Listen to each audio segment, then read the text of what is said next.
Say yes to new beginnings. Yes. Say yes to new standards of excellence. Yes. Say yes to engaging reportage with a difference. Yes. Introducing Yes International Magazine.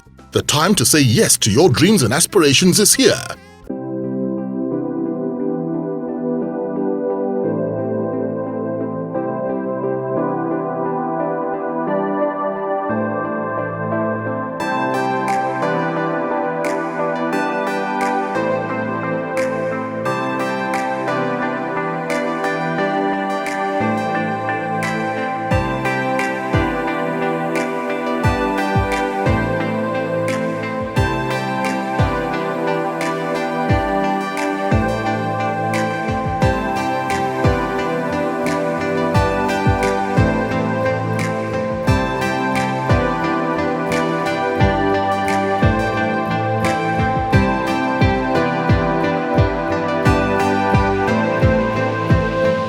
Now, you act, you sing. I did. Yeah, I did.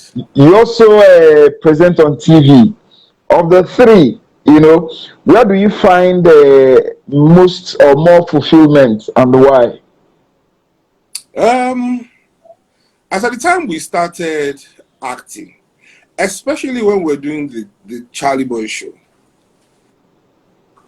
it was a passion for me. I liked making people laugh. I just liked that weekly thing of people expecting what you're going to do on TV and then looking forward to it. But I think music kind of took over in the sense that I'm a very introverted person. So music is like very personal. Music is very personal. It's something that you sit down and concoct by yourself. You can work in the studio with engineers and a producer, but ultimately, when you're given a piece of music or you're working towards a piece of music, it's you. It's in your soul. It's what is inside that you bring out.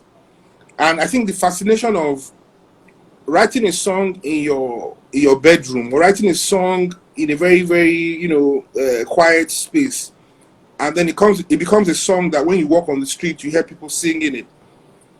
It's something that I really, really cherish. I love that idea, that something that when you were trying to, because you remember some words that you were trying to decide which word best fits into this line, and then you argue with yourself until you finally agree on the line that works in that song, and then you now hear other people singing it.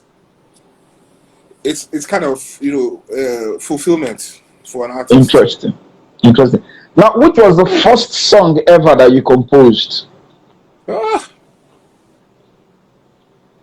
I did a lot too, but the one I can remember, one of the first songs that anytime we used to play with the box guitar then, anytime we sing, the song was called Alice when I wrote it, but by the time we released it, it was actually Danny Wilson. I don't know why you remember the musician called Daniel Wilson. Yeah, I know him very well. Call me Danny Wilson, Danny Wilson. So we had been doing some stuff together, and then he heard Alice, the original version. I think he came to my house or something, and I just played it for him. I said, this is the song I'm going to do. He started working on me that he needed for his album, that we should do a collabo. And then those days collabos were not really common. I'm talking about, this was a while back. So eventually I caved in. This was in the 90s, maybe mid-90s. I caved in and I gave him the song. Then we went to, I don't know whether you remember Harry Moscow. Yeah, no. We went to Harry Moscow studio and we kind of did it. I think it was Chris Okoro that put it together then. And it came out on his album. We didn't end up shooting a video for the song, which actually, because I really wanted that song to be known by people. But a few music heads who heard the song then were crazy about it, and it was very popular on radio. But that was how I couldn't now record the song personally again because we had already done it. But yeah, interesting. So what attracts you to a song or in a song? You mean when I listen to other people? When you listen to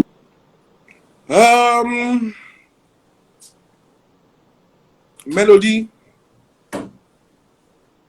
message, lyrics, groove. You know, I always like. I don't like anything that is too aggressive. I always like things that kind of move in a smooth fashion, that kind of gets you rocking. I like songs that get you rocking rather than songs that, because every artist should have his own wavelength. My wavelength has always been more, rocking melody. Just songs that can make you bop your head and move left, right. Yeah. So for me, lyrics, melody, groove. I don't really Interesting. have a genre of music that I'm particular about. I can actually flow with any kind of music as long as it just touches me in the right place. So, what attracts you to an artist? And again, who are your favorite artists? Um, I like people who are comported. I like people who are composed. I like people who look like their music. I don't know. You might not be able to understand what I'm saying. There's people that when you see them and you hear their music, you know it's them. I mean, the music itself looks like them. Their personality is the music that attracts me to people. I mean, you have to wear it like, I don't know. You have to wear your sound. You have to, when people see you, they should see you, rocking that part of what you play. So my favorite musicians when I was coming up, when I was young, number one was um, JT of Cool and the Gang. Okay. He was actually the person that I first started making patterning myself. As an artist, I don't know how everybody else does it, but when you start, there's always somebody you look up to and you think, okay, I can be like this, before you Yeah. now start discovering who you are, and you now become more unique as an artist. So he was the one that I really, but I like quite a few artists. Of course, you appreciate the Michael Jacksons.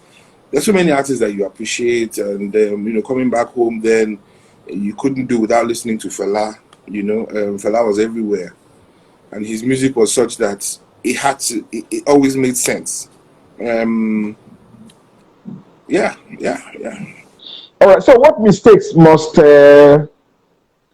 any artist, who wants to go far, not make or avoid? Uh, Pride is not a good thing to have, man. I think, and the thing is, I always understand when I see young artists when they act out. I always understand because it's a very difficult position to be in when you have a lot of adoring fans, and you begin to feel some type of way. You begin to think that you're too big, and pride. Anything you can do to remain grounded is very, very important. That is why you find that the same people that were my friends 20, 30 years ago are the same people I still, call my friends today. You never become too big for the people that have known you all along. Make sure you have people that keep you grounded. You have to have like a sibling or a dear friend who can call you to order.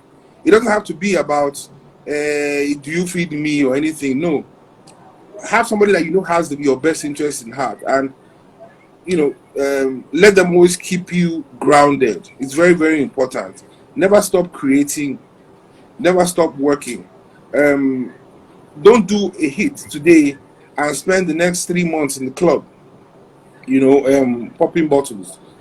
Spend the next 3 months working on the next hit. Always work. Always, be thinking of concepts and ideas. Um, Keep a lot of talented people, especially musicians, around you. Have somebody that you work with constantly who has a very good knowledge of music, who can always argue with you or counter you on musical ideas or musical directions that you want to go. Yeah, those are the ones I can think of All right right. now. Now, to have a taste of success as an artist, what must one do? um for me, I think things like success, for me, I still believe it comes from God, though. Because I've seen people put in the work, put in the time, put in the effort, and people don't know them. I know there are a lot of artists that I don't want to mention names so that I don't want to embarrass anybody, but there are a lot of people that we came up with who we actually all thought were going to go very far, but didn't go far at all and didn't really have much success in music. Personally, I think it comes from God. I think it comes from God. Work towards something, put in your best, and then I think God will do the rest. You know, be prayerful. Be prayerful. It's important. Interesting. Now, what is the biggest temptation that most artists usually face? Overhyping yourself and maybe overpricing yourself.